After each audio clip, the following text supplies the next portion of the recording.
What's up guys, Coach Hayden here with Steel Strength Training, and today we're going to be getting into our brand new Programming 101 video series. In this series, we're going to be getting into a lot of the smaller nuts and bolts decisions that we make when we write a program. The reps included, the amount of sets, what weights do we select, the exercises, all of those kinds of things that you might see on your whiteboard. We're going to talk about the why behind those decisions. But before we get into all of that, we have to take several steps back and ask the most important question when it comes to training with weights, which is, why are you here? What do you want to accomplish? What is the purpose of your training? That's what we're going to talk about today, and it's going to serve as groundwork for the rest of the series. So in answering that question, we are effectively establishing the purpose of why we are training in the gym. Generally speaking, most of our clients have three categories in mind when they think about purpose or goals. The first is health and mobility, next is strength, and the last is hypertrophy. So with health and mobility, this is by far the most baseline, ground level goal that everybody should have when they come to the gym. So if you look at the physical activity guidelines for Americans in the year of 2022, moderate to vigorous full body resistance training for at least twice a week is what is going to maintain and improve longevity for pretty much everybody. So that's why we recommend twice a week as our minimum threshold. Ideally, you would increase that frequency to maybe 3 times a week at the very least to maintain that goal of longevity, of health and mobility. And when I say mobility, I don't necessarily mean relieving tightness or if you have range of motion issues in certain areas, which are important to address. But when I say mobility, I mean, to be crude, not to be crude, but to stand up from the toilet and not need to use your hands. Or if you fall over, can you get up by yourself? That's the kind of things that mark an independent lifestyle. So if you want to maintain or improve those abilities, then strength training or resistance training, just another name for it, is a great way to do that. So building off of that, there are other priorities that people have in mind as an outgrowth. One is strength. Now, if you look at the name above the building, or if you go onto our website, you'll see that Steel Strength Training. So strength is what we really prioritize here. So before we get into strength, we have to define it at least from a preliminary sense.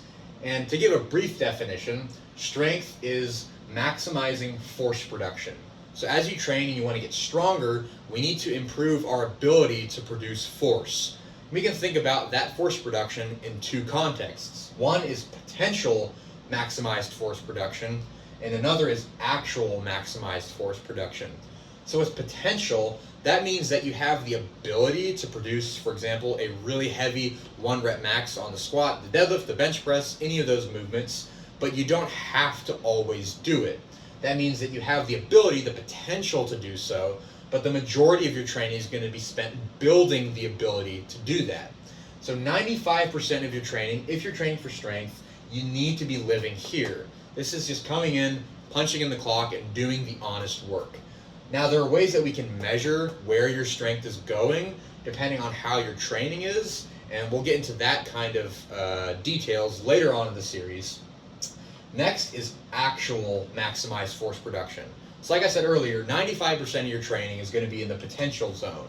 But every once in a while, either to keep you engaged, to keep you enjoying your training, or if you're training for a specific purpose like a competition, or you're just wanting to display your strength within a defined time frame, now we're moving into the realm of actual maximized force production, to where you want to produce force maximally through a 1 rep max. In that case, we need to actualize that maximized force production. Another thing to consider about strength is that it is exercise specific. So as we just talked about with a heavy squat or a heavy deadlift, if you want to get a nice big deadlift, then you need to be deadlifting in your program. That sounds kind of obvious, but we need to remember that. Because just because you have a really heavy deadlift, that doesn't necessarily mean that your dumbbell row will increase linearly in the same way that your deadlift does.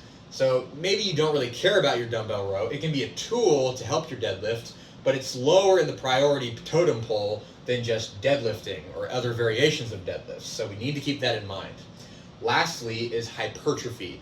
This is another way of just saying muscle growth. So when you train, if you really want to maximize hypertrophy, then you are trying to focus on building the most amount of muscle as possible. For clients that are really focused on aesthetics and looking a certain way, this is what is going to play into that. For most people coming into the gym, and if they've never trained with weights before, then you don't really need to worry about optimizing really just strength or hypertrophy. You just need to get training within our general parameters of what's productive. And then later on in your training, you can decide to prioritize. So, taking a step back, these are the categories that we consider when we are programming for clients. And as from the client side of things, this is what you need to be thinking about when you go further into your training journey.